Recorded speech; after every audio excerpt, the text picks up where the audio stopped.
दोस्तों आज पहले ही मॉर्निंग में यहाँ से लगा है एक कबरा छोटी साइज़ का, ये देख सकते हो।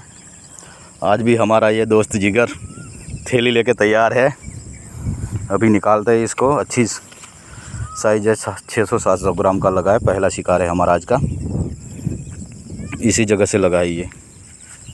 साइज़ तो अच्छी है, काफ़ी अच्छी साइज़ है दोस्तों, देख सकते हो ये साइज़। ये है कबरा।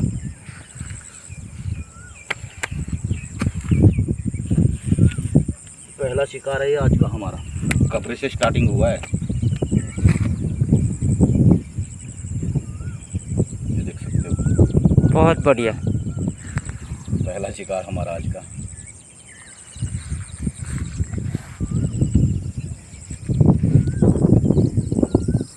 थैली मिल दे मतलब तरत कट कर दे कट कर